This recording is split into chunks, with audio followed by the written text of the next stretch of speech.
Assalamualaikum warahmatullahi wabarakatuh. Waalaikumsalam warahmatullahi wabarakatuh. Bismillahirrahmanirrahim. Ila hadratin Nabil Mustafa Sayyidina wa Maulana Muhammadin sallallahu alaihi wasallam. Wa khususan ila hadrati alihi wa azwajihi wa dhurriyyati wa li baitihi wa ila arwahi jami'i awliyaillah wa jami'il masyayikh wassalihin wal ulama'il amilin khususan ila hadrati Syekh Abi Syuja' wa jami'i musannifi kutubi syar'iyyah wa jami'i masyayikhina wa muallimina wa jami'i ummati sayyidina Muhammad sallallahu alaihi wasallam khususan jami' ahli hadzal musalla falah al-fatihah. A'udzu billahi minasy syaithanir rajim. Bismillahirrahmanirrahim. Alhamdulillahi rabbil alamin arrahmanir rahim maliki yaumiddin. Iyyaka na'budu wa iyyaka nasta'in ihdinas siratal mustaqim. صراط الذين أنعمت عليهم غير المغضوب عليهم ولا الضالين رب اغفر لي ولوالدي وللمؤمنين آمين بسم الله الرحمن الرحيم قال المؤلف رحمه الله تعالى ونفعنا به وبعلومه في الدارين آمين يا رب العالمين فصل والذي ينقض الوضوء خمسة أشياء. Termasuk pada fasal berbagai perkara yang membatalkan wudu. Sebelumnya telah membahas tentang fardu-fardunya wudu, kemudian ada kesunahan-kesunahan wudu, kemudian ada persoalan istinja, lantas sekarang adalah fasal nawaqidil wudu. Walladzi yanqudul wudu'a khamsatu asya'a. Adapun perkara-perkara yang membatalkan wudu itu ada 5. Ma kharaja minas sabilaini. Yang pertama adalah sesuatu yang keluar dari dua jalan. Sesuatu apapun itu yang keluar dari dua jalan. Yang dimaksud dua jalan ini adalah kubul maupun dubur.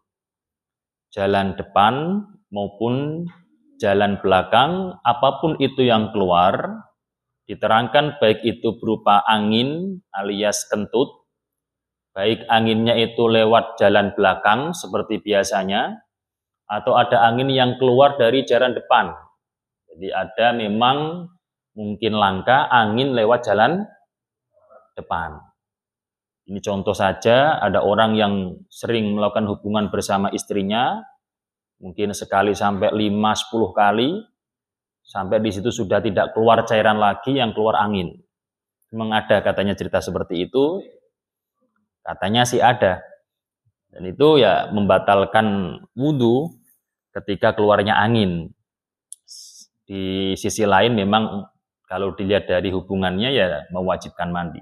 Walhasil angin dari jalan belakang maupun jalan depan, dari dubur maupun kubul, itu bisa membatalkan wudu. Apapun itu yang keluar, baik perkara yang biasa keluar yaitu berupa kotoran, maupun perkara yang tidak lazim keluar, seperti yang keluar itu kerikil umpama, batu umpama, atau lalat umpama, itu dapat membatalkan wudu dari orang yang masih hidup. Kalau orang yang sudah wafat, orang yang sudah mati, ketika ada orang yang meninggal dunia, itu kan kewajibannya adalah untuk dimandikan.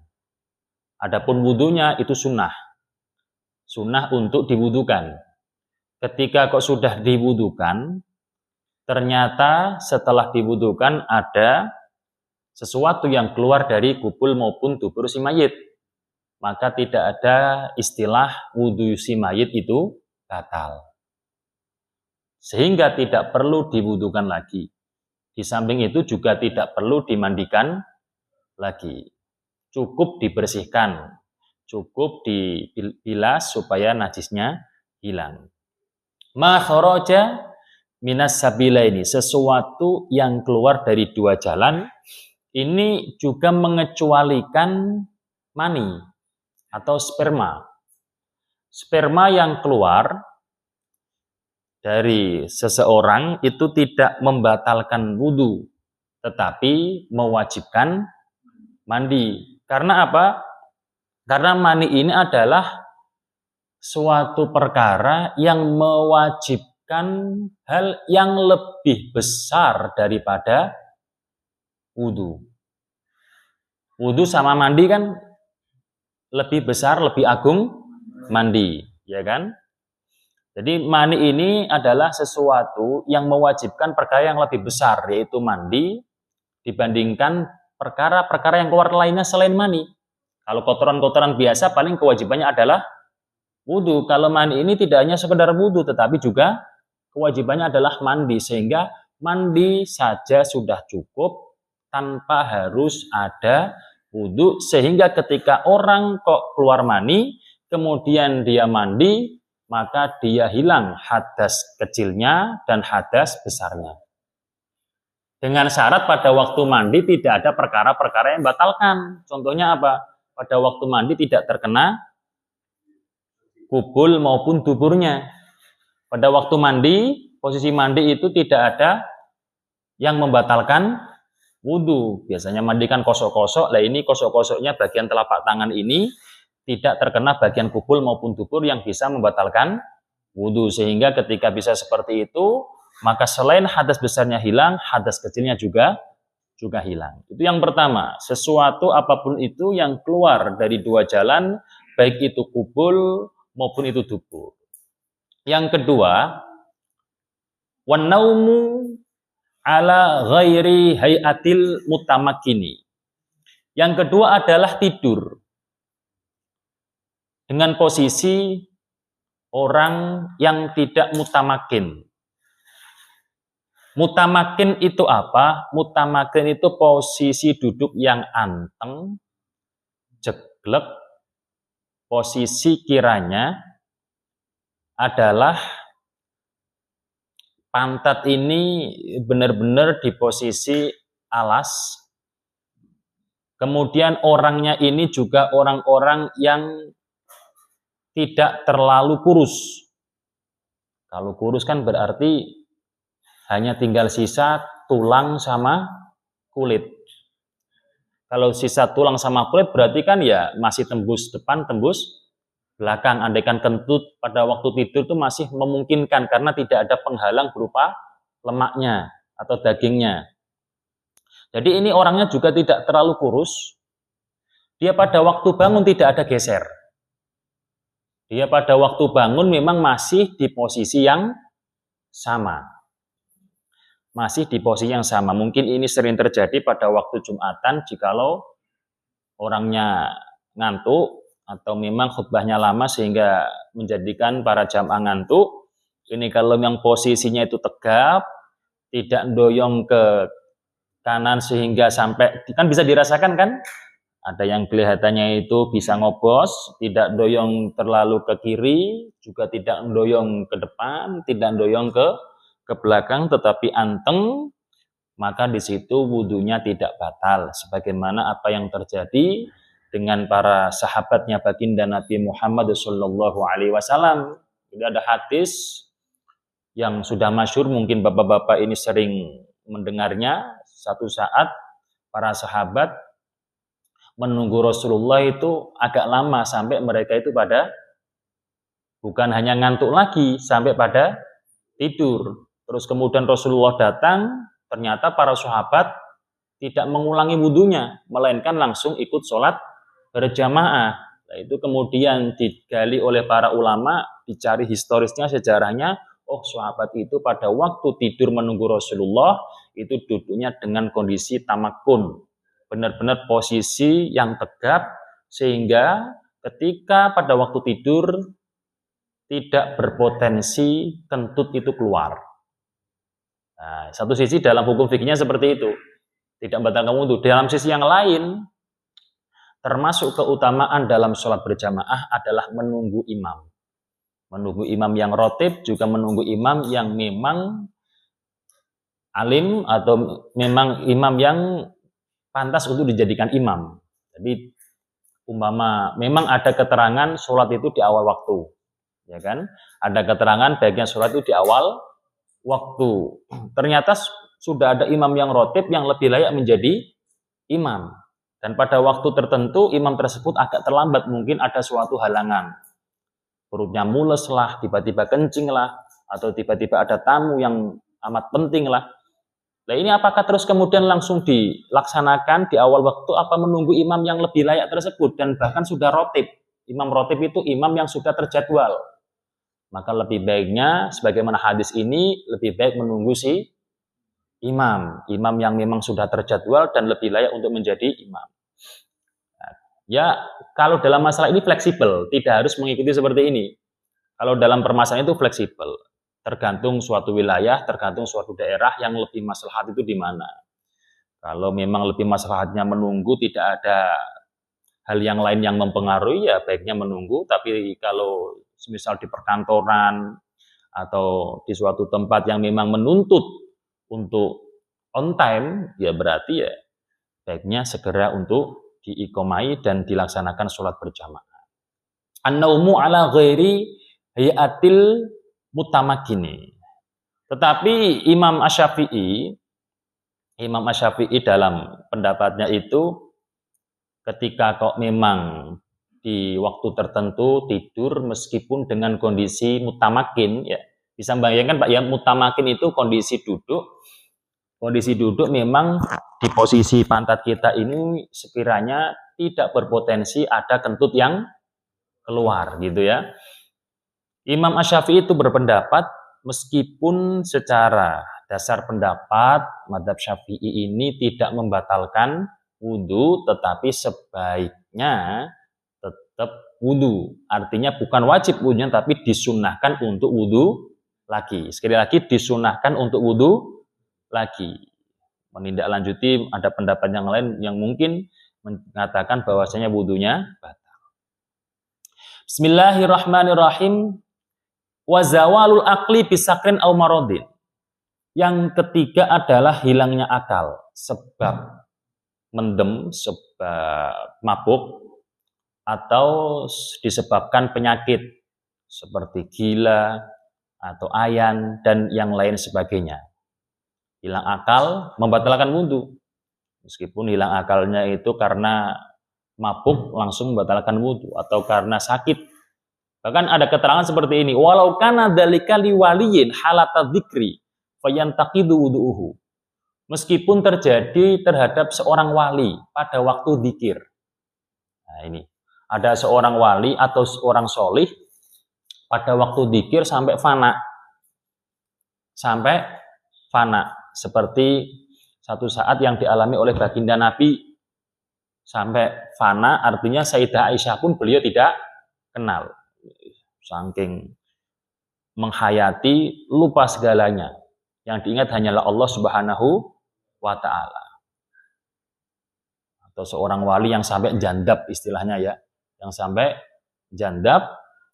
Kalau menurut madhab Syafi'i, umpama suatu saat bapak-bapak ini merasakan kenikmatan dalam berzikir, beribadah kepada Allah, face to face langsung dengan Allah Subhanahu wa ta'ala, uzlah dan lain sebagainya, sampai beberapa saat itu jandab atau fana, yang diingat hanya Allah, sekitarnya siapapun sudah nggak ingat lagi. Menurut madhab Syafi'i maka wudunya batal karena termasuk zawalul akli, hilang akal. Tetapi khilafan lil Malikiyah, kalau menurut madhabnya Imam Malik itu tidak membatalkan jikalau itu terjadi pada seorang wali yang hilang akalnya disebabkan dzikir. Tapi kalau kita umpama ngiblatnya kepada Rasulullah kan tidak lama-lama.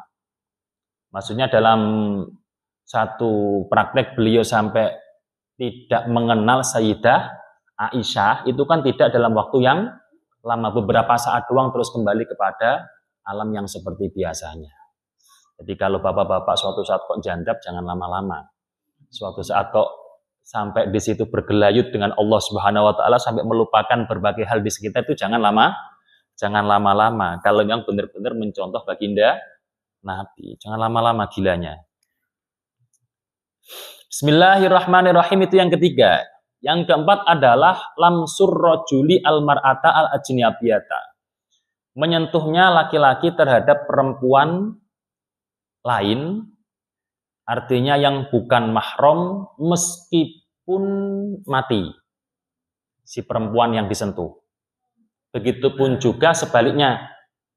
Ada perempuan menyentuh laki-laki yang bukan mahram, meskipun laki-laki yang disentuh itu mati. Tetapi kalau yang sudah mati kok disentuh oleh orang lain yang bukan mahram, si mati tersebut tidak batal wudunya, karena diterangkan sudah tidak ada taklif, tidak ada beban masalah pembatalan wudu atau pembatalan mandi. Yang penting sudah dimandikan, ditambah juga sudah diwudukan. Maka ketika ada berbagai hal yang membatalkan mandi atau berbagai hal yang membatalkan wudu, maka tidak perlu diulangi mandinya, tidak perlu diulangi wudunya, seperti itu. Jadi menyentuh, bahasanya lamsu. Kalau bahasanya lamsu diterangkan oleh para ulama, lamsu itu dengan kulit bagian manapun. Jadi kulit bertemu kulit, kulit bertemu kulit. Kalau kulit bertemu gigi, tidak batal. Kulit bertemu gigi tidak batal. Kulit bertemu rambut tidak batal. Kulit bertemu kuku tidak batal. Jadi kulit bertemu kulit. Kulitnya siapa? Kulitnya perempuan. Kalau yang menyentuh laki-laki. Atau kulitnya laki-laki kalau yang menyentuh perempuan, walhasil harus ada bentuk lawan jenis. Yang jelas, harus jelas. Kalau tidak jelas berarti nggak batal. Contoh yang nggak jelas, desek-desekan. Keluar pintu dari pintu apapun, atau berangkat kerja, masuk kereta, masuk LRT, masuk busway, apapun itu bentuknya, ternyata desek-desekan, campur aduk, cuma kita nggak yakin ini tadi yang saya sentuh itu kulit laki-laki atau kulit perempuan. Maka ketika seperti itu, kaidahnya adalah al-yakin la yuzalu bisyak. Suatu keyakinan yang artinya masih mempunyai wudu tidak akan dihilangkan dengan suatu keraguan. Yang artinya tadi kulit laki-laki atau kulit perempuan. Berarti wudunya tidak batal. Dan kita tidak perlu mengulanginya lagi kalau bimbang seperti itu. Kalau dikit-dikit kita mengulangi karena kebimbangan, maka kita akan mudah terkena penyakit was-was. Ya. Justru ketika suatu kebimbangan, maka pakailah hukum fikih, kaidah fikih tadi, al-yakin la yuzal bisyak. Suatu keyakinan tidak akan dihilangkan, tidak akan dihilangkan oleh suatu keraguan. Apapun itu, yang sifatnya keraguan tidak perlu digubris, bahkan tidak perlu menghati-hati. Wah, hati-hati aja, wudu aja, nanti jikalau batal, nggak perlu. Kalau seperti itu nanti kita juga akan berpotensi kena penyakit was-was, qul a'udzu birabbin nas, dan seterusnya itu. Perempuan lain yang bukan mahram, makanya harus tahu mahram ini. Nanti bab mahram juga ada sendiri. Ada yang sifatnya adalah nasab, ada 7 orang. Rodok juga ada 7 orang. Terus kemudian musyawarah perbesanan. Itu ada berapa orang? 4 orang ya. Sudah saya catat ini. Ada 4 orang. Perlu disampaikan nggak ini?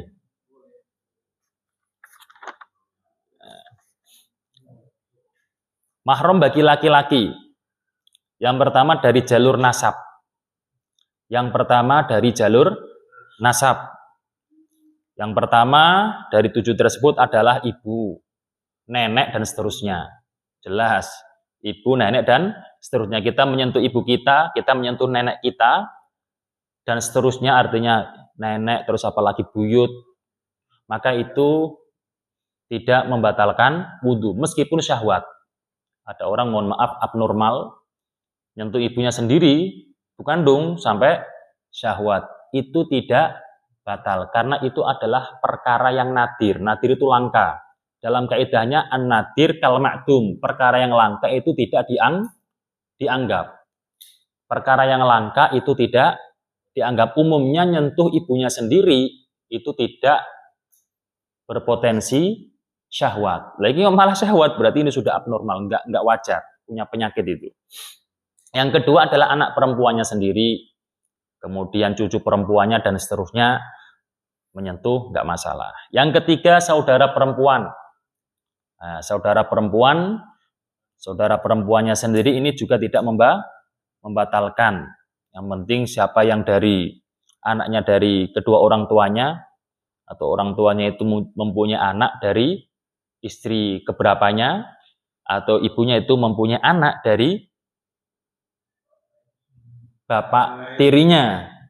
Bukan anak bawaan loh ya, memang anak yang dihasilkan dari ibunya bersama bapak tirinya. Bukan anak bawaan, kalau anak bawaan sudah beda lagi. Jadi anak yang masih ada darah daging dari kedua orang tuanya, atau salah satu dari kedua orang tuanya.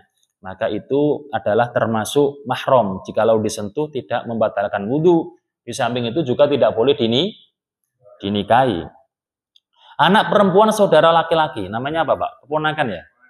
Anak perempuan dari saudara laki-laki, yang kelima anak perempuan dari saudara perempuan.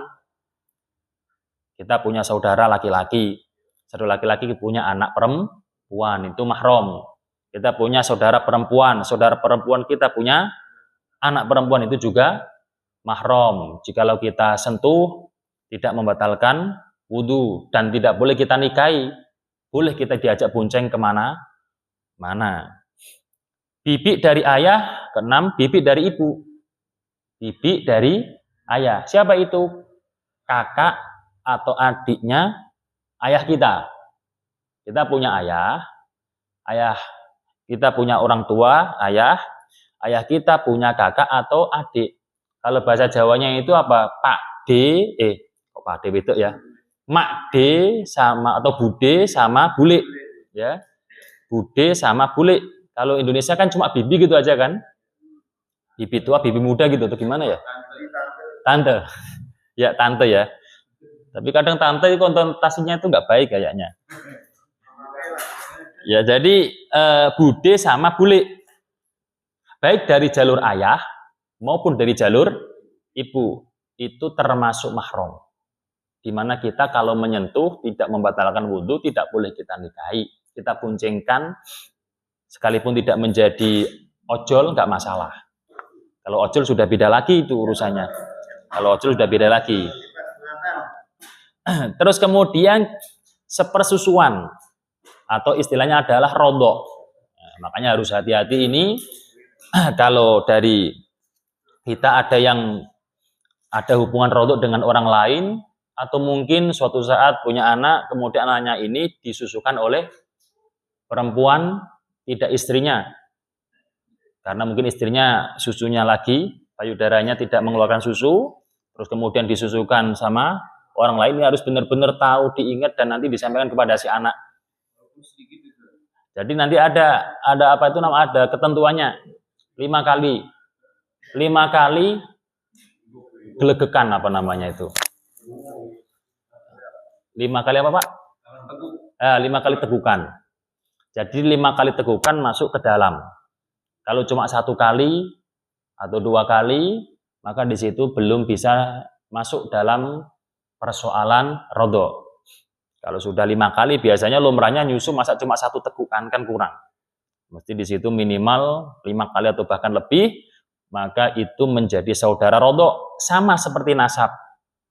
Jadi umpama saya menyusu kepada seorang perempuan, ya perempuan itu sepertinya ibu saya, ya kan. Perempuan itu kok punya anak.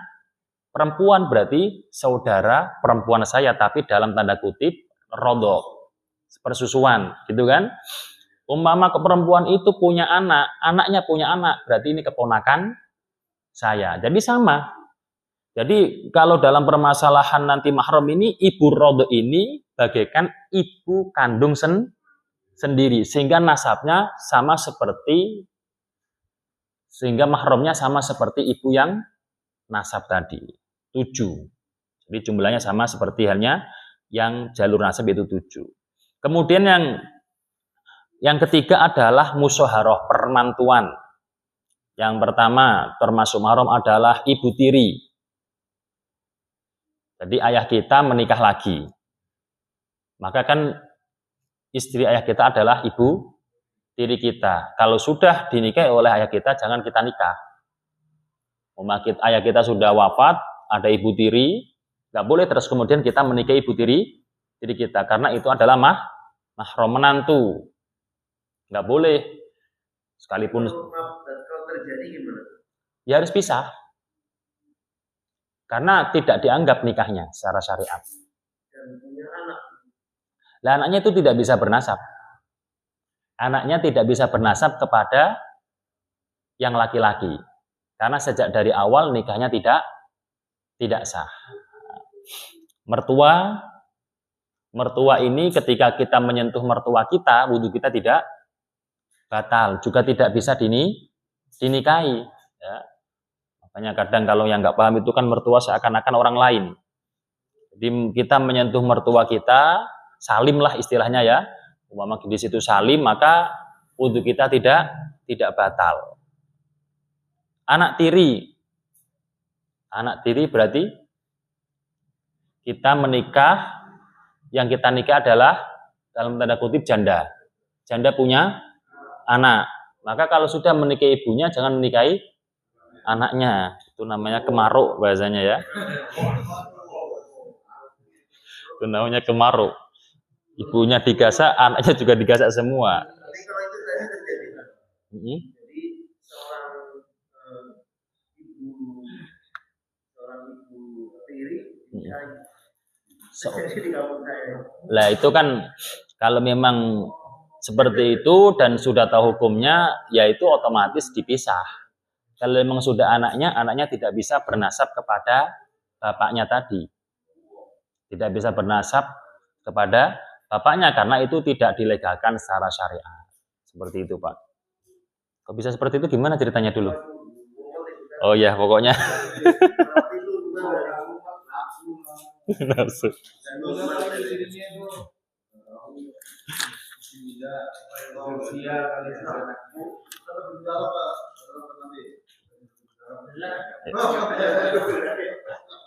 Min ghairi hailin, tanpa ada penghalang. Jadi menyentuhnya tanpa ada penghalang. Kalau ada penghalang ya nggak masalah. Ya nggak masalah. Bahkan di situ di suatu keterangan itu ada keterangan di suatu tempat itu ada mahram kita. Tapi kita tidak tahu yang mana. Ada sampai permasalahan seperti itu. Di satu tempat, satu wilayah, kita dikasih info orang tua kita juga nggak tahu. Contoh seperti tadi, Le, kamu pernah disusuin oleh salah satu perempuan yang ada di kampung itu. Tapi saya nggak tahu perempuan yang mana. Lah maka seperti itu, maka ya untuk menikah itu ya kalau bisa dihindari, kalau nggak bisa dihindari ya jangan sampai dihabiskan. Memang secara ini nggak boleh ya. Yang apanya? Jadi umpamanya istri saya pada saat punya anak menyusui tetangganya, anak tetangganya. Berarti anak saya nggak boleh nikah sama anak tetangganya. Nggak boleh, tidak boleh. Rodok sepersusuan itu pun dengan syarat menyusuinya itu pada waktu qabla haulaini kamilaini, sebelum umur 2 tahun. Jadi si anak yang disusui itu belum umur 2 tahun. Kalau sudah umur lebih dari 2 tahun kok disusui atau minum susu yang apa itu namanya donatur susu atau ASI itu ya tidak sampai ada urusan rodok.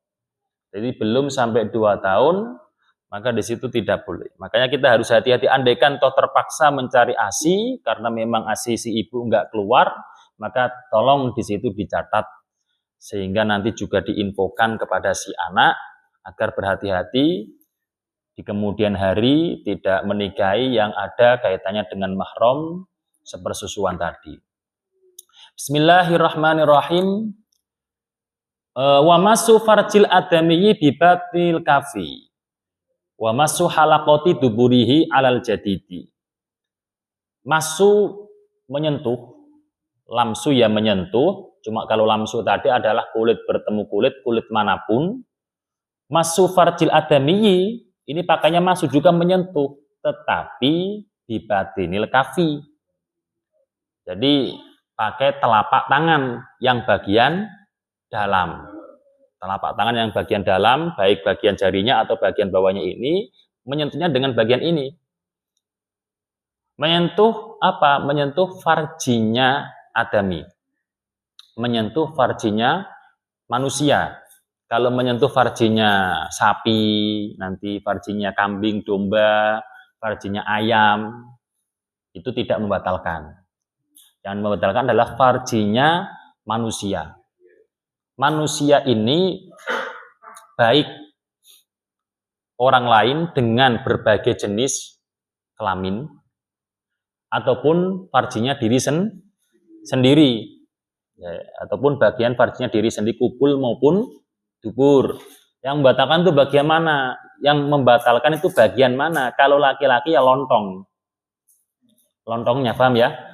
Kalau laki-laki itu lontongnya. Kalau yang telurnya atau yang bagian samping-sampingnya, ini lontong loh. Lontong itu mulai dari ujung sampai bagian pangkal itu. Tidak hanya pucukannya. Kalau bagian yang kajinya itu nanti urusan dalam permasalahan mandi, batasan itu. Tapi kalau masalah pembatalan wudu adalah lontong dari ujung sampai bawah, sampai pangkal itu. Kalau menyentuh dok-dokannya, nggak membatalkan, cuma sunnah untuk berwudu lagi, seperti itu.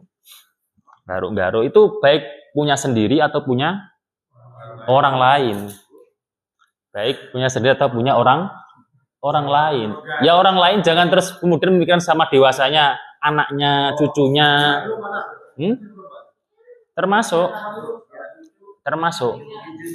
cucu, nyeboki cucu atau apa itulah, ngomong cucu pas pada waktu makein pakaian kepada cucunya atau anaknya yang masih kecil, itu juga bisa membatalkan wudu, seperti itu. Jangan bayangkan wah contohnya berarti sama dewasanya pegang-pegangan, ya enggak harus gitu maksudnya. Makanya kan dalam bahasanya saghiran au kabiron, kecil belum balik maupun sudah dewasa atau sudah balik.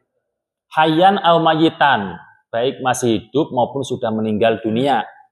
Artinya umpama dari bapak-bapak punya wudu, terus kemudian memandikan mayit, namanya mandikan, pada waktu itu ternyata bapak tidak pakai sapu tangan, terus terkena alat kelaminnya si mayit, atau terkena nanti bagian duburnya si mayit. Karena kan biasanya kan apa Pak? Bagian kalau mandikan itu kan perutnya kan dikasih agak apa itu namanya yang berat atau dipetelkan, biar apa kotorannya itu keluar, atau bahkan sampai didudukkan dulu, terus kemudian ditidurkan, kemudian agak ditekan sedikit supaya kotorannya itu benar-benar keluar, terus kemudian ada yang menyebokinya. Itu kalau nggak pakai sarung tangan atau sapu tangan, maka di situ wudu dari orang yang memandikan tersebut, nyeboki tersebut, itu bisa batal. Seperti itu. Tapi andaikan kok kemudian si mayat tersebut sudah wudu, kemudian ada yang menyentuh, ya tidak batal, meskipun orang yang bukan mahram itu nggak batal. Jadi itu kalau yang laki-laki, lontong tadi. Kalau yang perempuan itu multaqos syafroiha. Multaqos syafroiha itu ya pokoknya bagian bertemunya dua sisi sungai. Pokoknya itu Pak, paham nggih? Bertemunya dua sisi sungai. Yang bertemu loh. Kalau perawan itu yang bertemu, kalau perawan kan berarti kan masih opolah istilahnya, jorok gak ya? Masih rapat lah bahasanya ya, masih rapat itu berarti masih mingkup. Nah itu yang masih mingkup itu kok bagian sing dinding ini kok bertemu, lah bagian dinding yang saling bertemu ini yang disentuh itu yang membatalkan. Kalau di luar itu tidak membatalkan. Nah kalau janda artinya yang memang janda itu bukan berarti harus janda tidak punya suami. Artinya memang sudah pernah begituan, ya kiranya pada waktu apa namanya? Kalau Jawanya dodok, Pak. Jongkok, yang kelihatan itu yang bagian mana, itu yang membatalkan. Paham Pak ya? Maksudnya ya. Wa masu halaqati duburihi, menyentuh kolongan duburnya manusia, siapapun itu. Ini yang membatalkan adalah kalau Bapak punya celana kolor, itu bagian pinggangnya, ikat pinggangnya itu kan ada greget-gregetnya itu. Nah, yang membatalkan adalah ketika menyentuh seperti kayak greget-greget yang ada di dubur kita. Ya kan? Ya, keriput-keriput itu yang membatalkan. Yang di luar itu tidak sampai membatalkan wudu. Kita menyentuh pantatnya cucu kita, nggak membatalkan. Kecuali sampai menyentuh bagian keriput-keriputnya tadi. Nah, itu baru membatalkan baru batalkan wudu, seperti itu. Bismillahirrahmanirrahim. Faslun fi mujibil ghusli. Pasal menerangkan berbagai perkara yang menjadikan kewajiban mandi. Biar dapat banyak, Pak. Kalau nggak dapat banyak ini eman-eman. Antar kita hatam, semoga aja. Bismillahirrahmanirrahim. Faslun, ada suatu pasal lagi. Walladzi yujibul ghusla sittatu asya'a. Perkara-perkara yang mewajibkan mandi itu ada 6. Ya. Salah satun tashtariku fiha ar-rijalu wan nisa'u.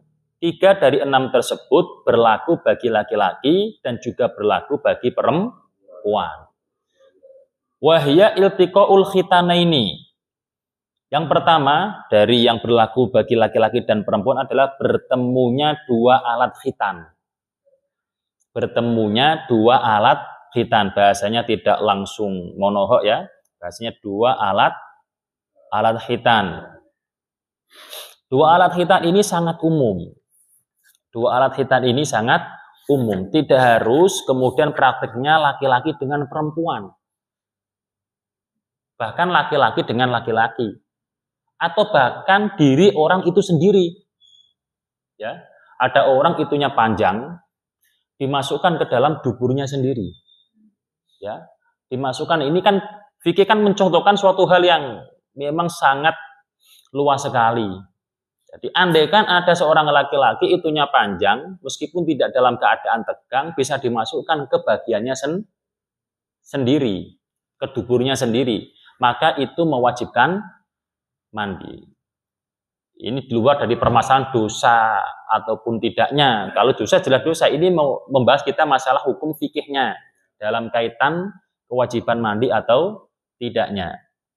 Jadi batasan kalau seorang laki-laki ya wajib untuk mandi adalah tidak harus penuh 1 lontong tadi seperti halnya praktek pembatalan wudu, tetapi adalah cukup bagian apa istilahnya? Kajinya itu apa Pak istilahnya Pak? Kalau Bapak mengistilahkan, percilan. Jadi bagian yang putih-putih itu loh, semuanya kan biasanya hitam. Pokoknya yang bagian putih yang disunat itu loh. Apa? Ya helmnya itu. Helm. Jadi nggak harus terus kemudian masuk semuanya. Cukup masuk di bagian itunya, yang bagian putih-putihnya atau bagian kepalanya, bagian kajinya, bagian helmnya itu sudah langsung mewajibkan mandi. Ya. Jadi sudah langsung mewajibkan mandi. Ini tidak hanya manusia dengan manusia.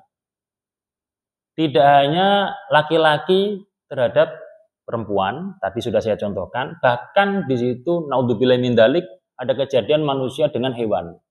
Ya. Walau sama kata. Meskipun hewan tersebut berupa ikan. Naudzubillah min dzalik, umpama ada orang yang mohon maaf mungkin abnormal kemudian melakukan hal semacam itu dengan ikan di bagian dubur si ikan. Maka di situ dengan batasan tadi, Pak, maka wajib bagi dirinya untuk mandi. Meskipun dalam prakteknya bagian itunya si laki-laki itu diblebet. Kalau bahasa sekarang ya ada pembawaan kondom lah nggih. Kondom atau dikasih tempurung apa, kok ada yang masuk, bahkan ada keterangan ada alat perempuan 1 pintu. Kemudian ada laki-laki masuk semua 1 orang penuh. Itu wajib mandi enggak? Nah, ini fikih, Pak. Jadi alatnya perempuan 1 pintu, kemudian ada seorang laki-laki tidak cuma itunya dimasukkan. Karena saking lebarnya, masuk semuanya gelendeng. Wajib mandi enggak? Dalam fikih wajib mandi. Karena apa? Ada bagian itunya yang juga masuk. Itu adalah suatu contoh. Itu mungkin suatu saat mungkin tergambarkan juga. Ketika ada perempuan raksasa besar, kemudian ada laki-laki benar-benar kecil, terus dimasukkan belendeng gitu aja, ya wajib untuk mandi kok dimandikan. Wajib untuk mandi. Jadi pengibaratan seperti itulah. Ada lagi suatu contoh praktek dari fikih itu ketika ada seorang mayit, setelah dia dimandikan, kemudian disetubui. Ya, kemudian disetubui. Ini fikih itu sudah berapa abad yang lalu sudah memberikan percontohan seperti itu. Lah ternyata kok memang benar-benar kejadian kan? Ada mayit, ya wallahu alam, saking nafsunya itu disetubui orang yang masih hidup. Bagi orang yang masih hidup kewajiban mandi. Bagi si mayit nggak perlu diulangi untuk dimandikan, nggak perlu diulangi, dibersihkan saja, langsung diurus, kemudian disolati dan dimakamkan. Ini yang pertama tadi udah jelas ya, iltiqaul khitanaini. Umpama lagi, memang kejadian zaman akhir itu ya pengibaratan di fikih itu memang banyak yang terjadi. Contoh-contoh lagi ada anak kecil berhubungan hal semacam itu, ya kan? Itu kan juga wajib untuk mandi, meskipun dia belum balik. Dan selain itu, kalau si anak kecil itu nggak tahu, maka wajib bagi seorang wali itu artinya adalah orang yang mengurusnya, bisa orang tuanya atau siapapun yang mengurus si anak tersebut, wajib untuk menyuruh anak itu untuk mandi. Tidak hanya anak, ada orang gila. Nah, jadi ada majnun, orang gila melakukan hubungan semacam itu. Maka bagi siapapun yang mengurus orang gila itu, wajib untuk menyuruh mandi atau memandikan dia, supaya dalam kondisi terhindar dari hadas besar. Nah, begitupun juga yang disetujui oleh anak kecil itu jelas wajib untuk mandi besar. Bismillahirrahmanirrahim. Wa inzalul maniyyi. Yang kedua dari persoalan yang bisa terjadi seorang laki-laki dan seorang perempuan adalah keluarnya mani. Ya, keluarnya sperma, baik dalam keadaan melek, sadar, maupun dalam keadaan tidur. Baik keluarnya itu ada syahwat sebelumnya, maupun di situ tidak ada syahwat. Baik di situ warnanya seperti halnya warna sperma biasa, atau warnanya agak aneh. Bahasanya dalam kitab, walau kanat ala launid dami. Sekalipun bentukannya kayak darah. Kok bisa mani kok kayak darah? Di dalam kitab diterangkan dalam hasyiahnya ini likas roti jima'in wanawihi, karena sering melakukan hubungan intim sampai di situ warnanya sudah tidak putih kental lagi, sampai ada kemerahan. Itu karena saking banyak hubungan seperti itu. Nah, tanda-tandanya ada 3 mani itu. Yang pertama adalah tadaffu fi khurujihi, nyendat keluarnya. Itu tanda pertama, nyendat keluarnya. Yang kedua, bisa lagi tandanya adalah ladzatun qawiyatun bi khurujihi ma'a futuri dzakari akibahu ghaliban. Merasakan atau ada rasa keenaan, lezat yang kuat disebabkan keluarnya sperma tersebut, disertai setelah itu kendor, lemas dzakarnya. Au kaunu rihihi karihi ajinin ingkanal maniyu ratban au rihi bayadin ingkanal maniyu jafan. Atau dilihat dari baunya. Kalau kok spermanya itu basah, berarti baunya kayak adonan roti.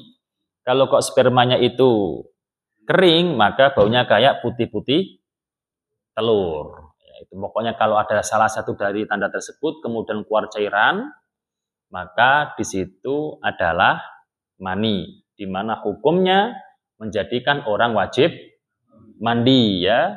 Mani kan hukumnya suci. Kalau selain mani hukumnya najis, baik itu kencing atau madhi. Madhi paham, Pak? Madhi itu kan cairan yang biasanya bentukannya itu cuer. Cuer itu adalah apa, Pak? Enggak kental, itu cuer ya bahasa Indonesia. Encer.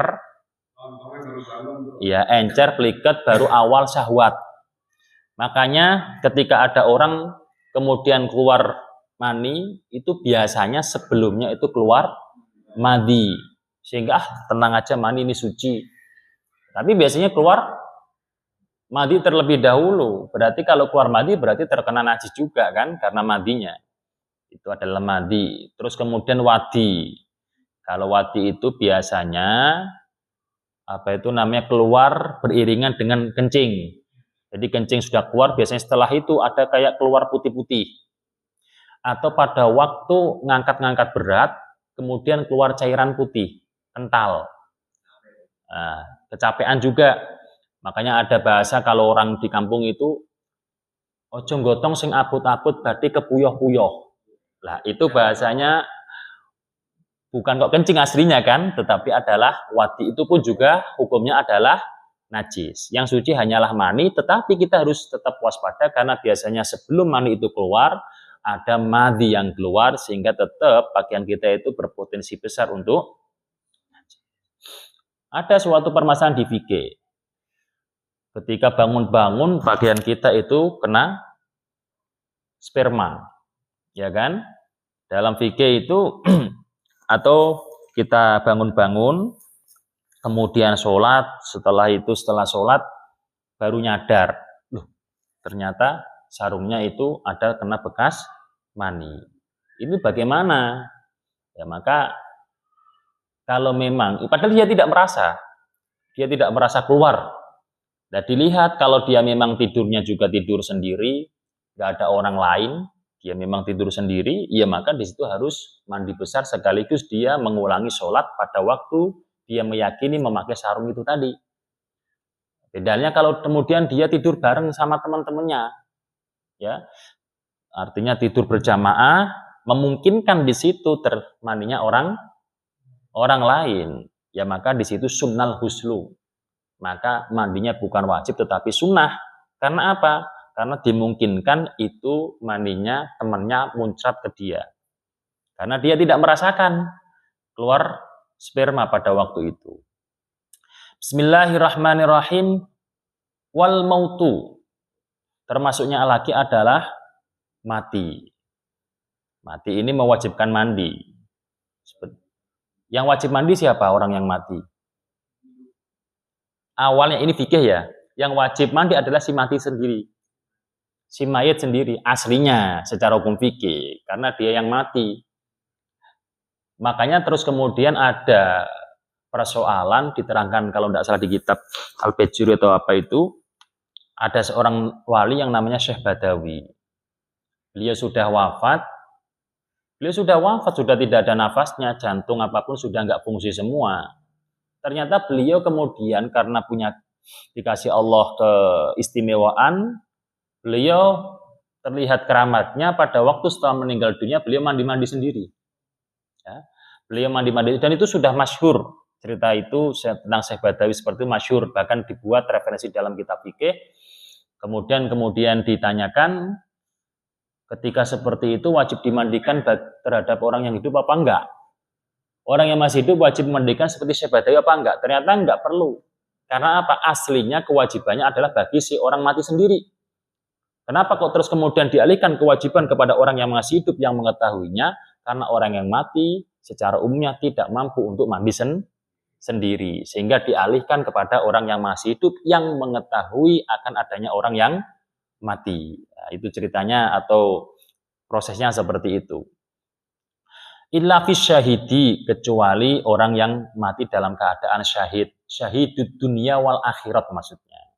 Jadi kan syahid kan ada syahidud dunia wal akhirat, ada syahidul akhirat, ada syahidud dunia. Kalau syahidud dunia wal akhirat itu adalah ya seperti para mujahid yang berjuang atas nama agamanya Allah, tidak mengharapkan ujroh, tidak mengharapkan gaji imbalan. Adapun nanti urusan dapat ghanimah, jarahan dan lain sebagainya itu urusan belakang. Itu kan tidak tahu, pokoknya berjuang demi agamanya Allah. Nah, itu kalau memang mati maka tidak boleh untuk dimandikan, bahkan haram untuk dimandikan sebagai saksi bahwa beliau atau orang yang syahid mati dalam keadaan mati syahid. Kalau syahidul akhirat itu tetap wajib dimandikan seperti biasa. Yaitu apa? Orang yang di situ tidak dalam rangka peperangan, tetapi dalam rangka hal kebaikan. Contoh berangkat ngaji, di tengah jalan tiba-tiba wafat. Atau orang yang di situ memang terkena penyakit tertentu, atau terkena kejadian tertentu, orang perempuan melahirkan. Ternyata si perempuan tersebut wafat dalam posisi melahirkan. Itu juga termasuk syahidul akhirat.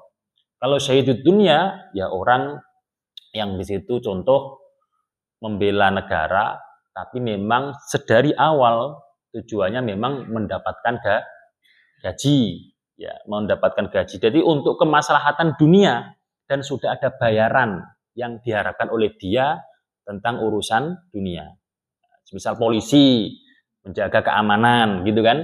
Itu kan sudah memang ada gajinya. Tentara sudah ada gajinya. Apapun itu yang demi kemaslahatan dunia dan sudah diadakan pembayaran secara jelas di dunia itu, maka termasuk syahidud dunia, bukan syahidul akhirat, apalagi syahidud dunia wal akhirat. Dan orang yang mati dalam keadaan masih siket, bahasa Jawanya bayi keluron.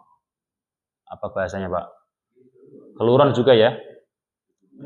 Keguguran. Idalam tu'lam hayatuhu walam yadhar khalquhu. Jikalau memang pada waktu keluarnya itu sama sekali tidak ada tanda-tanda kehidupan dan belum berwujudkan bentukan manusia.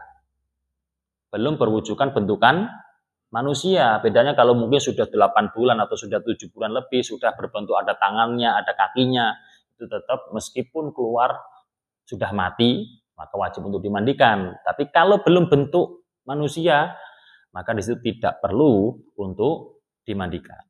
Wasalah satun takhta subihan nisa'u, dan ada 3 lagi yang khusus berlaku bagi perempuan. Waya al-khaidu, yang pertama adalah haid, adalah darah yang keluar minimal di usia perempuan 9 tahun. Komariah, 9 tahun komariah, bukan 9 tahun syamsiah, bukan 9 tahun masih, hitungannya adalah komariah. Kalau sebelum 9 tahun, sebelumnya jauh, lebih dari 16 hari, kalau sudah keluar darah, itu bukan darah haid, tapi darah fasad, atau hukumnya seperti darah istihadoh, darah penyakit, tidak dianggap sebagai darah haid. Kok kemudian ada orang yang haid, wajib mandi jikalau nanti darahnya sudah berhenti, ya sudah selesai. Pada waktu haid pun, ataupun nanti nifas, tidak boleh bagi pasangannya untuk melakukan hubungan dengan si perempuan tersebut. Jikalau terlanjur, karena si perempuannya nggak ngasih tahu, terus si laki-lakinya juga sudah sangat berhasrat, maka disunahkan kalau memang belum mampet berhubungan, disunahkan untuk sedekah 1 dinar, untuk tadfa'ul balak, menolak balak supaya tidak terjadi apa-apa. 1 dinar itu kisaran 3,879 gram atau 4 gram emas kurang sedikit. Itu kalau memang belum mampet. Kalau sudah mampet tapi belum sampai mandi, jadi sudah mampet tapi si perempuan belum sampai mandi besar, suami datang langsung digasak, ya, maka disunahkan nisfu dinar, setengah dinar. Kalau yang 1 dinar kan lebih banyak tadi, memang darahnya atau waktu haidnya belum selesai. Ini sudah selesai tetapi belum mandi besar, maka disunahkan untuk sedekah setengah dinar untuk menolak bala. Tapi walhasil wala kulli halin tidak boleh, pokoknya harus selesai semua. Mampet ya sudah, mandi ya sudah. Bukan berarti wah nggak apa-apa lah, nggak kuat nanti sedekah aja, jangan seperti itu. Wan nifasu, dan nifas. Nah, nifas ini juga menjadikan kewajiban mandi, yaitu darah yang keluar setelah adanya melahirkan. Wal wiladatu, dan melahirkan, kemudian kewajiban mandi. Kalau kemudian setelah melahirkan tiba-tiba langsung nifasnya keluar, ya terserah. Mandinya nanti ya nggak apa-apa, nunggu 4 bulan baru mandi, tapi ya janganlah 4 bulan baru mandi. Bukan seperti itu maksudnya. Artinya nanti tetap setelah selesai semua itu nifas, ada kewajiban mandi dengan niatan mandi wajib gitu maksudnya. Umpama gini, setelah melahirkan belum sampai mandi, ya kan? Belum sampai mandi keluar darah nifas. Wajib mandi enggak? Untuk niat mandi wajib. Belum, meskipun tadi sudah melahirkan. Mandinya ya tetap nanti setelah nifasnya selesai. Apakah mandinya 2 kali? Enggak perlu. Nah kan tadi kan sebabnya kan 2, sebab melahirkan sama sebab nifas. Enggak perlu, ya tetap cukup 1, niatnya menghilangkan hadas besar. Nah kalau kemudian sering dibuat persoalan ketika bayinya tidak normal dalam praktek melahirkannya, tetapi bentukannya adalah sesar gitu mama, ternyata ceplos.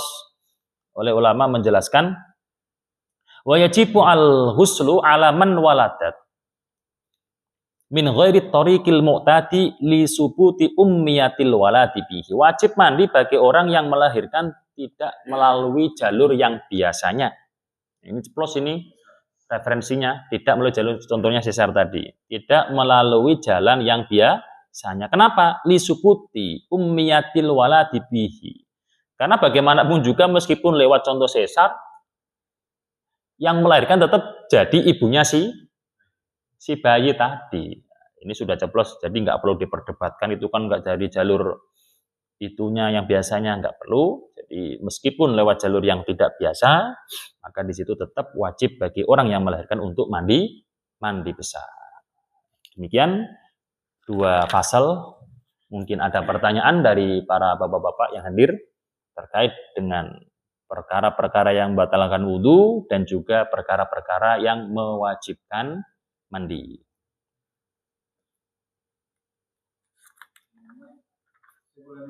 Ya silakan. Nggak apa-apa. Yang pertama terkait kita boleh nggak sholat rukunnya doang, rukunnya doang. Mungkin kita nggak tahiyat awal, ya mungkin yang itu yang biasa ya tahiyat awal. Yang itu pertama. Yang kedua, ada yang bisa disampaikan terkait hikmah,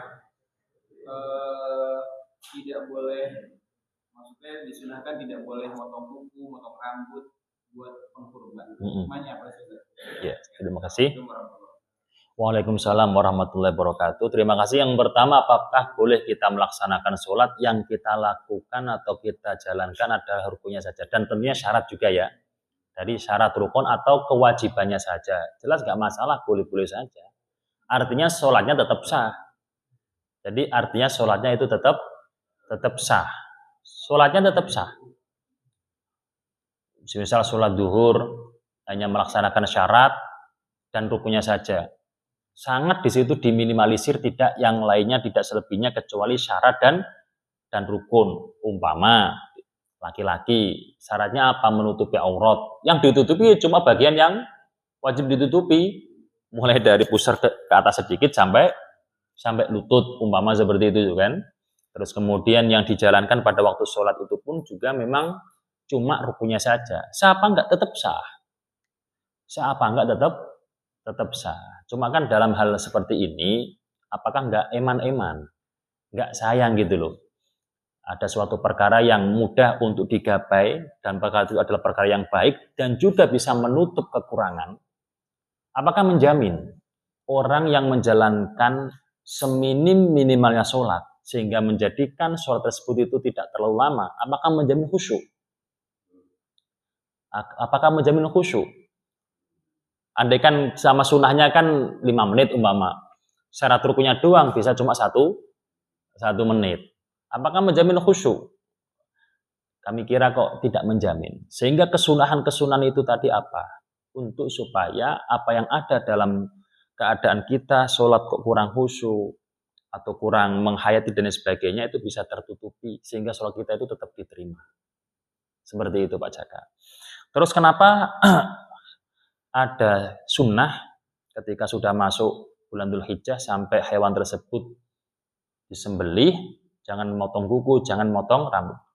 Hikmahnya itu adalah supaya apa yang ada dalam tubuh kita tadi itu menjadi saksi korban kita.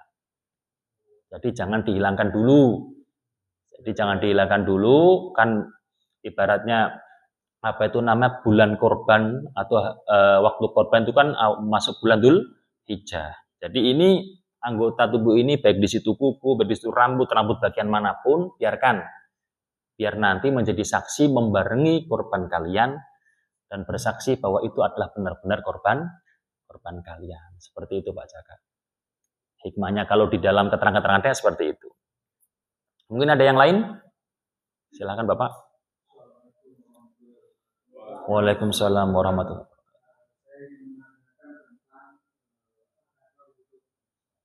Gimana Pak?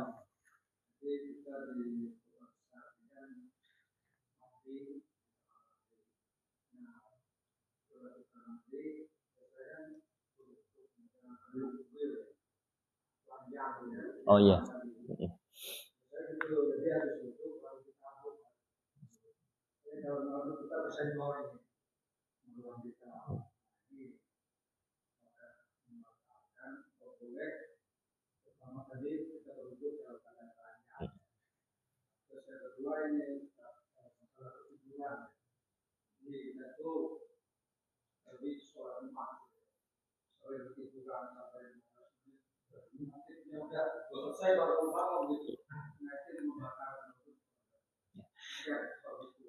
Waalaikumsalam warahmatullahi wabarakatuh. Yang pertama adalah wudhu dalam keadaan telanjang karena pada posisi itu sekalian mandi sebelumnya gitu Pak ya. Jadi kalau wudhu dalam keadaan telanjang, wudhunya bagaimana? Sah apa tidak? Tetap sah Pak. Jadi wudhunya tetap sah. Tetapi dalam urusan sunnahnya minimal adalah bagian kemaluan kita, kupul maupun dubur kita tutup. Ya, tidak telanjang bulat maksudnya seperti itu. Saya juga sering Pak melakukan, maksudnya sering wudhu di kamar mandi, tapi di situ tetap saya pakai handuk dulu baru wudhu, atau ada yang saya tutupi dulu baru kemudian wudhu. Tetapi sebenarnya sunnahnya adalah tidak wudhu di tempat yang kita buat mandi atau yang kita buat kencing gitu. Ya, jadi wudhunya itu di tempat yang sendiri, tidak di tempat yang buat kita BAB atau buat kita kencing. Kita wudhunya itu di luar tempat itu sunnah Pak, bukan termasuk kewajiban.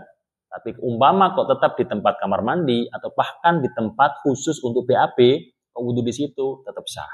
Cuma sunnahnya tidak di tempat seperti itu. Gitu Bapak. Terus selanjutnya adalah khutbah ya. Oh, ketiduran. Dan alhamdulillah sudah ada percontohan oleh para sahabat dulu dan sudah dirumuskan oleh para ulama. Kalau dalam urusan tidur, berapapun waktunya, baik itu sebentar maupun lama, jikalau memang di posisi tersebut kita duduknya mutamakin, orang yang mutamakin, benar-benar duduk yang klek gitu, ya meskipun mama sandaran, tapi sandarannya tidak terus kemudian gini, ya pas gini. Pokoknya gini kan, kadang kan gini kan Pak, ya kan? Posisi kita di posisi yang sama pada waktu awal kita tidur tadi, bangun-bangun sama. Kemudian kita juga tidak dalam kondisi tinggal tulang sama kulit. Artinya ini bokong itu masih ada dagingnya lah. Kan kita bisa merasakan, umpama kita, contohlah kita mau kentut, coba kita duduk gini. Apalagi seperti Pak Budi, nggak bakalan keluar. Nggak bakalan jadi kentut maksudnya gitu loh maksudnya. Ya kalau kemudian gini dikit, ya berarti kan. Nah, maka di situ kalau memang tidak seperti itu, maksudnya tidak sampai geser sana, geser sini di posisi yang sama, maka tidak masalah wudhunya. Tidak masalah wudhunya. Tapi tadi kalau menurut mazhab Syafi'i sunnahnya untuk wudhu lagi, tidak wajib tapi nggih. Artinya kalau memang mungkin untuk wudhu lagi karena belum sampai di iqomai sholat Jumatannya wudhu lagi. Kalau nggak memungkinkan ya langsung sholat aja, nggak masalah.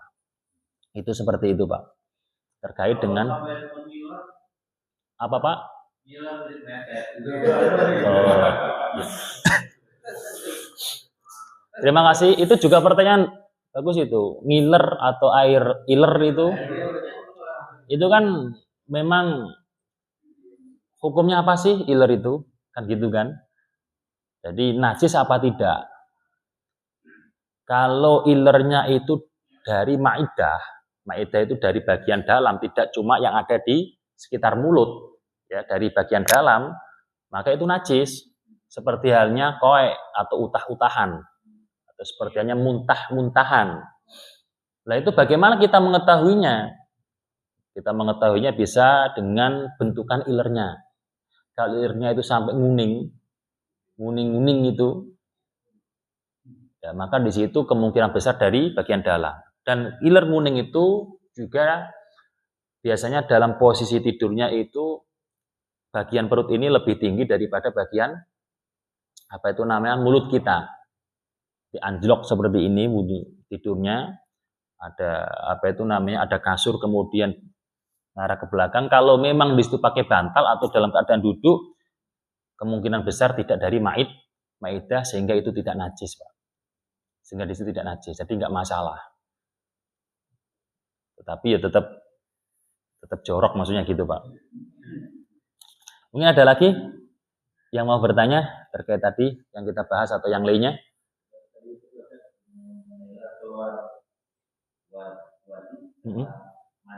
Iya.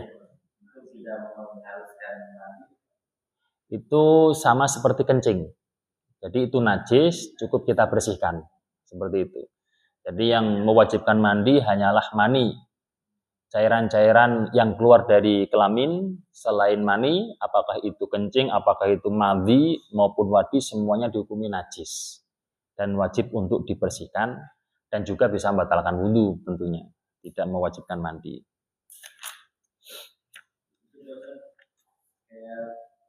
Kita lagi sholat zaman kerja, itu kan posisi lagi sholat. Kalau untuk wudhu kan tidak batal saja. Wudhu nggak batal. Sholatnya tergantung.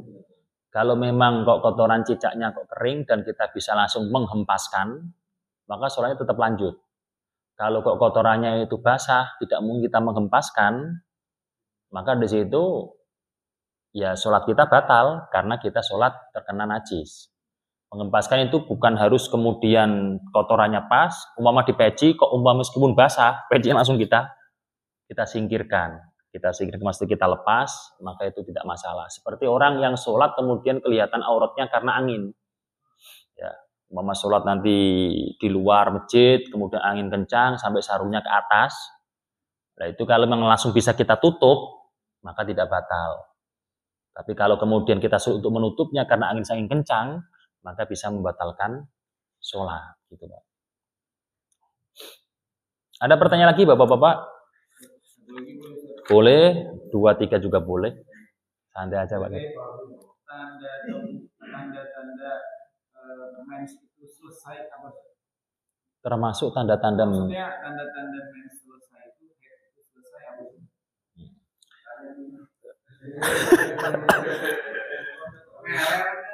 Jadi gini, saya mencoba untuk menjawab Pak ya Pak Jaka dari keterangan yang di kitab juga dari nanti istri pengen kan katanya belum selesai kan salah gitu kan? Iya. Istrinya yang pengen gitu. Iya betul. Terima kasih Pak Jaka. Jadi saya jawab sesuai dengan keterangan dalam kitab dan juga sesuai dengan biasanya perempuan menanyakan, karena alhamdulillah saya juga dulunya pernah ngajar mbak-mbak santri, juga ibu-ibu. Jadi biasanya di dalam kitab itu memang tanda mau selesai apa sudah selesai Pak? Sudah selesai itu kapas atau di situ tisu agak disumpelkan ke dalam. Kalau memang sudah tidak ada kecoklatan atau kuning-kuning atau bentukan yang selain bersih ya, sudah tidak ada di semua, oh berarti itu sudah suci, sudah mampet, tinggal mandinya. Biasanya kalau masih posisi haid, itu dimasukkan dikit itu masih ada sisa berkas-berkas darah-darah, baik itu kuning ataupun kecoklatan. Meskipun tidak meler tapi harus dihempaskan agak ke dalam. Nah, prakteknya seperti itu. Pun demikian perempuan itu kalau memang normal, umum, itu haidnya itu istiqomah. Artinya bulan ini kok 6 hari, bulan selanjutnya ya 6 hari, 6 hari, 6 hari. Makanya sampai Imam Syafi'i dengan istiqro'nya penelitiannya, sampai tanya ke sana kemari itu, minimal adalah 1 hari atau 24 jam, meskipun di situ hari ini berapa jam dan di total itu adalah 24 jam, biasanya 6 atau 7 hari, maksimal adalah 15 hari. Selebihnya itu nanti masuk dalam hukum istihadah. Nah kalau istri bapak kan mungkin kan sudah beberapa kali haid. Selama tidak ada urusan yang memberatkan dan tidak dalam posisi suntik KB, maka insya Allah normal aja. 6 hari, tunggu aja. Istri saya haidnya 6 hari. Kemudian ini haid lagi, wah baru 3 hari. Berarti baru boleh nanti nunggu 3 hari lagi. Nah setelah itu ya disuruh ngontrol, disuruh ngecek. Benar-benar sudah suci, apa belum. Seperti itu. Kadang kan mohon maaf, kadang ada yang gini, 2 hari terus setelah itu nggak keluar. Tapi karena sudah punya kebiasaan, ya, sudah punya kebiasaan, ini saya biasanya 6 hari, maka kan terus kemudian ditunggu. Ternyata pada waktu hari ketiga baru keluar lagi, hari keempat, kelima, keenam baru selesai. Ya memang seperti itu, Pak, harus sabar lah.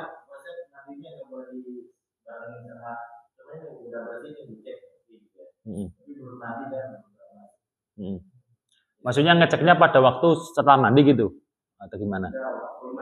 Sebelum mandi? Jadi apa ya? Kebelet gitu sekalian jadi belum mandi udah dipakai gitu. Ya itu kan nggak boleh juga. Tadi kan diterangkan kalau sudah mampet belum mandi, wah itu tetap ada ketidakbolehan. Kalau sudah terlanjur disunahkan untuk nisfu dinar. Kalau sudah benar-benar tahu loh Pak.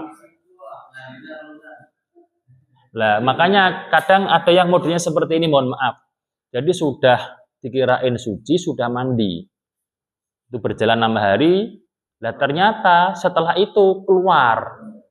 Dan sebelumnya sudah berhubungan intim. Ya, itu nggak dosa Pak. Dan itu nggak dosa, karena memang tidak tahu. Dan biasanya ya cuma 6 hari. Ya nggak sengaja, nggak tahu, dan itu nggak dosa. Karena memang tidak tahu. Dan sudah memakai rambu-rambu. Lah kalau memang seperti itu terlanjur, ya setidaknya sedekah tadi kalau mampu. Biar kalau umpama kok jadi anak atau apa itu bisa selamat.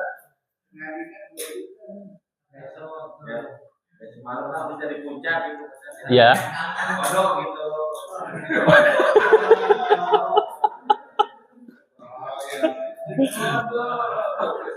Ini maksudnya nyindir Pak Budi itu gimana ini?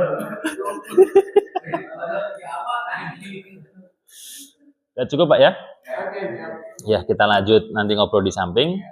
Oke, bismillah, kita niatkan semoga bisa menghatamkan kitab ini Pak. Tapi harus butuh kesabaran untuk kebersamaan. Semoga apa yang kita dapatkan benar-benar menjadi ilmu yang manfaat dan barokah. Kita tutup dengan pembacaan doa kafaratul majelis. Subhanakallahumma wa bihamdika asyhadu an la ilaha illa anta astaghfiruka wa atubu ilaik. Dari saya apabila banyak kurangnya salahnya saya mohon maaf yang sebesar-besarnya. Wallahul muwaffiq ila aqwamit thoriq. Assalamualaikum warahmatullahi wabarakatuh.